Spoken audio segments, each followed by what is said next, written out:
Assalomu alaykum qadrli do'stlar. Bugungi darsimizda arab harflarini, arab alifbosini yozishni o'rganamiz. Qani boshladik. Alif harfi mana shunaqa shaklda yoziladi. Mana bu yerda satr chizig'i, o'sha satr chizig'ini ustida tepadan pastga qarab yozilaman. Keyingi harfimiz B harfi. Mana bunday qilib yozamiz, bitta nuqtasini qo'yamiz. Yozilishiga e'tibor bering. Har bitta harfni yozilishiga diqqat qilib turasizlar. Mana ikkita nuqta qo'yamiz. B harfi bilan bir xil, faqat ikkita nuqtasi bor. Bu ta harfi bo'ldi. Keyingi harfimiz S harfi. Xuddi mana shunday shaklda yoziladi, faqat 3 ta nuqtasi bor.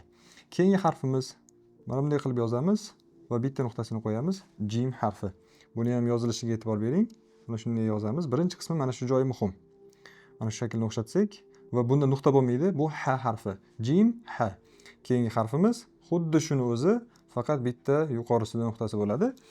Bu Xo harfi. Demak, alif, ba, ta, sa, jim, ha, xo. Keyingi harfimiz qaranglar, dal harfi. Mana shunday qilib yozamiz. Bu dal harfi. Xuddi shuni o'zini yozib, bitta nuqta qo'ysak nima bo'ladi? Zal harfi bo'ladi. Keyin mana shu satr chizig'idan sal teparoqdan keyin ko'proq qismini pastga tushiramiz. Bu ro harfi bo'ladi. Keyingi harfimiz mana bunday shaklda yozamiz. Xuddi shuni o'zini va nuqta qo'yamiz. Bu za harfi bo'ladi yoki zay harfi deyiladi. Keyingi harfimiz xuddi mana shu davomida sin harfi bo'ladi. Sin harfi sal boshqacharoq shaklda bularga nisbatan, lekin chiroyli yoziladigan harf. Keyin xuddi shuni davomi o'zini yozib, 3 ta nuqta qo'yadigan bo'lsak, bu shin harfi bo'ladi. Keyingi harf shunga o'xshash bo'ladigan sod harfi. E'tibor bering, mana shu sin, shin va sod harfida mana bu pastga tushadigan dumcha shakli bo'ladi. Keyingi harfimiz sodni sherigi bod harfi. Mana bunday qilib yozamiz va bitta nuqtasini qo'yamiz. Keyingi harf to harfi.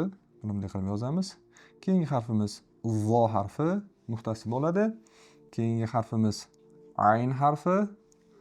Keyingi harf uni sherigi g'oyn, nuqtasi bo'ladi. Keyingi harfimiz fa harfi, qof harfi. Fa bilan qof juda ham o'xshash bo'ladi, lekin fa satr chizig'ining ustida, qof pastga tushadigan bo'ladi va qofda ikkita nuqta bo'ladi, fada bitta nuqta bo'ladi. Keyingi harfimiz kaf harfi. Mana bunday qilib yozamiz va ichida mana bu kafni bitta shaklida yozilgan bo'ladi. Bu boshqacha, hech qaysi harfda yo'q, faqat mana shunda bor bo'lgan kafda shunaqa xususiyati bo'ladi. Shunga e'tibor berasizlar. Keyingi harf lam harfi. Kafga o'xshab ketadi, lekin mana bunaqa belgichasi bo'lmaydi. Mim harfi juda ham ajoyib harflardan bittasi. Mana bunaqa shaklda yoziladi.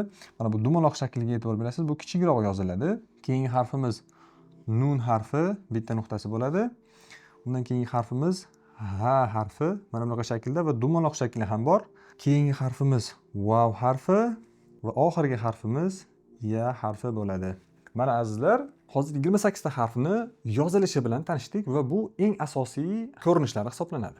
Bular bilan birgalikda endi bir dona belgini o'rganamiz. Bu belgining nomi fatha deyiladi. Fatha a yoki o deb o'qiladigan belgi. Buni o'zbek tilidagi unliga to'g'ri keladi. Arab tilida 28 ta harfni hammasi undosh hisoblanadi va 3 ta unli belgi bor. Bular fatha, kasra, domma. Shuni birinchisi fathani o'rganamiz. Ketdik. Fatha belgisi nima? Fatha bu harfni ustiga yoziladigan mana bunday chiziqcha. Hamma harfni ustiga mana shunday tartibda yozib chiqiladi. Va bu a unlisini ifodalaydi. Mana shu holatda a deb o'qiymiz. Mana bu b harfi bilan birgalikda kelganda b a, ba bo'ladi. T harfi bilan t a bo'ladi. Mana bu s harfi bilan s a bo'ladi. Sa, ya'ni a, ba, ta, sa, ja, ha, xo. Mana bu xo harfiga kelganda o o'qiladigan holati bo'ladi. Arab alifbosidagi ba'zi harflar yo'g'on o'qiladi va o'sha harflar bilan kelgan paytda fatha o o'qiladi. Ya'ni a emas, mana buni ha emas, balki xo deb o'qish to'g'riroq. Ha deb o'qisa ham xato emas, lekin xo deb o'qigan to'g'riroq hisoblanadi. Keyingi harfimiz dal harfi. Buni ustiga fathani qo'yamiz. D a, da. Keyingi harf zal harfi. Z a, za. R bilan o o'qiladi. R o, ro. Zay harfi bilan z a, za. Sin harfi bilan s a, sa. Shin bilan sh a, sha. Sod bilan s o. Qanday qilib oligini bilsak bo'ladi desa, harfni nomidan bilish mumkin. Ya'ni harfni nomida o o'qiladigan, ya'ni so, do, to, zolarda fatha o o'qiladi. Agar masalan sin, shin bo'lgan harflarda yoki fa o'xshagan harflarda a deb o'qiladi. Demak, bu fatha ikki xil o'qilishi mumkin ekan. Mana bu dod deb o'qiganimizda o o'qiymiz, do, to harfida ham o o'qiymiz, to, zo harfida ham zo bo'ladi. Endi ayn harfida a bo'ladi, a. Bu e'tibor beringlar, bu ayn harfining talaffuzi biroz qiyinroq, o'zbek tilida mavjud bo'lmagan harf bo'lganligi uchun tomog'imizni o'rtasidan a deb aytamiz. Undosh tovush, undan keyin fatha unlisi. A. Endi keyingi harfimiz g'oyin harfi, g'o, fa, qo. Kaf harfi bilan ka, la, na, ha. Mana bu ha harfini ham tomog'imizni quyi qismidan ha deb chiqaramiz. Ha. Keyingi harfimiz vav harfi, va, ya. Azizlar, endi bularning hammasini qisqa, tezgina o'qib chiqamiz. Mana shu fathani yaxshiroq o'zlashtirishimiz uchun. Boshladik. Mana bu a. Alif harfi o'zi tovushni ifodalamaganligi uchun yoki bu yerda hamza degan belgi bo'ladi. Buni keyingi darslarimizda o'rganamiz. Xo'p, mana buni a deb o'qiymiz. Buni ba, ta, sa, ja, ha, xo. Da, za, ro, za, sa, sha, so. Do, to, zo, gho, fa, qo. Ka, la, ma, na, ha, wa, ya. Barakalloh. Hozir shu yergacha nechta harfni yozilishini eslab qoldingiz va fathani yaxshi tushuna oldingizmi? Izohlarga yozing. Ya'ni fatha degani nima degani, necha xil o'qilishi bor va qachon o deb o'qiladi va qachon a deb o'qiladi, shular haqida izohlarga yozing. Men albatta o'qiyman. Endi azizlar, ikkinchi belgini o'rganamiz. Ikkinchi belgimiz kasra belgisi deyiladi va harfni ostiga yoziladi va o'zbek tilidagi i unlisini ifodalaydi. Boshladik. Mana bunaqa tartibda yoziladi. Alif harfi va uni ostiga mana bu chiziqchani qo'yamiz. Fatha yuqorisida yozilardi, kasra ostida yoziladi. Va bu i unlisini ifodalaydi. I, b, bi, t, i, ti, s, i, si, j, i, ji, h, i, xi. To'g'rimi? Yo'q, e'tibor bering. Mana bu h, i bo'ladi. Mana bunisi x, i bo'ladi. Darsni diqqat bilan kuzatyapsizmi yoki yo'qmi? Tekshirib turaman. Agar nimanidir sal noto'g'ri aytadigan bo'lsam, izohlarga yozishingiz kerak bo'ladi. Chunki darsimiz jonli, interaktiv shaklda bo'lishi kerak. Chunki ba'zi paytlarda men atayin noto'g'ri talaffuz qilib ketaman. Atayin harfni boshqacha aytib ketaman. Siz uni izohlarga topib yozishingiz kerak bo'ladi va o'sha izohlarga to'g'ri yozganlarga men o'zim alohida tashakkurimni bildiraman. Ketdik. Keyingi harfimiz d, i, di, z, i, zi, r, i, ri, z, i, zi, s, i, si, sh, i, shi, s, i, soy. Mana bu sin bilan mana bu sodning farqi yo'g'on ingichkaligida. Buni si deymiz, bunisini soy deymiz. Shunga ham e'tibor beramiz. Mana bu dal bilan dodda ham xuddi shunaqa. Di, mana bunisi di. Mana bunda ham toy yo'g'onroq aytamiz. Zi, i. Mana shu qatorda e'tibor beryapsizmi? Biroz talaffuzi qiyin harflar ekan. Mana bunisi g'i, fi, qi, ki, li, mi, ni, hi. Tezlashib ketmadimmi? Vi, yi. Siz ham tezroq bo'lishingiz kerak-da. O'qiymiz. I, bi, ti, si. Nima bo'ldi? Ji, hi, xi, di, zi, ri, zi, si, shi, soy, di, ti, zi, i, g'i, fi, qi, ki, li, mi, ni, hi, vi, yi. Ye barakalla, yashanglar. Mana hozir e'tibor berayotgan bo'lsangiz, 28 ta harfni hammasini birdaniga yodlab olishga, eslab qolishga va fatha, kasra bilan o'qishga muvaffaq bo'lyapmiz. Alhamdulillah. Ya'ni Allohga shukrlar bo'lsin.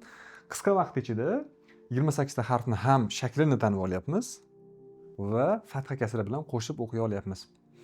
E'tibor berish kerak bo'lgan jihati, birinchi harfni o'qiymiz, undan keyin harakatini. Boshida o'quvchilarimda shunaqa bo'ladiki, umuman hammada ham birinchi mana bu harakatni o'qib, buni nomi harakat deyiladi. Mana bu pastda yozganimiz fatha va kasralarni arab tilida harakat deyiladi. Harakatlar. Harakatlar o'sha fatha, kasra va bundan keyingi domma, o'sha harfni ustida yoki ostida yoziladigan belgiga harakat deyiladi. Aynan mana shu harfni birinchi o'qiymiz, b, undan keyin kasrasini o'qiymiz. I bo'lib, b, i, t, i qilib. I, b, i, t, is bo'lib qolmasin, shunga e'tibor berishingiz kerak bo'ladi. Endi azizlar, 3-belgimiz, 3-harakatimiz domma harakatini o'rganamiz. Domma yoki zamma deb nomlanadi biz o'zbek tilimizda. Bu belgi hozirgi o'rgangan fatha, kasradan biroz boshqacha, harfni yuqorisida yoziladigan belgi va u unlisini ifodalaydi. U unlisi. Mana alif harfi, alifni ustiga mana buni bunday qilib yozadigan bo'lsak, qarasangiz bir 9 ga o'xshab ketadigan belgi. Ko'ryapsiz-a? Mana shu 9 ga o'xshab ketadi. Mana shu u unlisini ifodalaydi. B, u, bu, t, u, tu, s, u, su, j, u, ju, h, u, hu, x, u, xu, z, u, zu. To'g'ri aytyapmanmi? Xato aytdim buni. To'g'risini siz ayting. Nima bo'ladi bu? Bu du bo'ladi. Mana bunisi zu bo'ladi. Barakalloh. Keyingisi r, u, ru. Keyingisi z. Endi o'zingiz o'qing. Nima bo'ladi? Z, u. Mana bu sin harfi. Sinni ustiga uni qo'ydim. Nima bo'ladi? Su. Yaxshi. Keyingisi sh, u, shu. Keyingisi s, u, su. Keyingisi mana bu dot harfi. Dommani yozdik. Mana dot va domma u. B, u, du. Yana takrorlayman. Ya'ni birinchi harfni, keyin belgini. B, u, du. T, u, tu. V, u, vu. A. E'tibor bering. A, u. U. G, u. G'u. F, u, fu. Q, u, qu. K, u, ku. L, u, lu. M, u, mu. N, u, nu. H, u, hu. V, u, vu. Y, u, yu. Barakalloh. Azizlar, mana shu harflarni o'rganyapsiz. Agar yoshingiz katta bo'lsa ham yoki hali yosh bo'lsangiz ham bitta narsani niyat qiling qalbingizda. Mana shu harflarni o'rgangandan keyin katta ish qilayotganingizni, ulkan ish qilayotganingizni, kelajakda nafaqat dunyo va oxiratingizga ham foyda beradigan ish qilayotganingizni, savobi doimiy bo'lib turadigan amal qilayotganingizni unutmasdan va shuni his qilib ilm o'rgansangiz yaxshi bo'ladi. Shuning uchun mana shu narsaga ham e'tibor bering. Ya'ni hozir bir taxminan 15 daqiqalar shug'ullanamiz bitta darsda. Mana shu vaqtim uni o'rniga boshqa narsa qilsammikin degan fikr kelib qolmasin. Chunki bu asos, fundament. Buni o'rganganingizdan keyin xudo xolasa muqaddas kitoblarni ham o'qiysiz. Boshqa arab tilini o'rganasiz. Arab davlatlariga sayohat qilasiz va arablar bilan gaplashasiz. Umuman juda ko'p foydalari bor. Ya'ni arab tilini o'rganishlikda foydasini o'zingiz ham yaxshi his qilasiz. Azizlar, demak bu domma u unlisini ifodalaydi. Endi o'qib chiqamiz tezgina. U, b, u, bu, t, u, tu, su, ju, hu, xu, ha, du, zu, ru, zu. Ancha tez o'qiyapmiz, a? E'tibor beryapsizmi? Su. Kim qolib ketyapti o'qiyotgan paytda?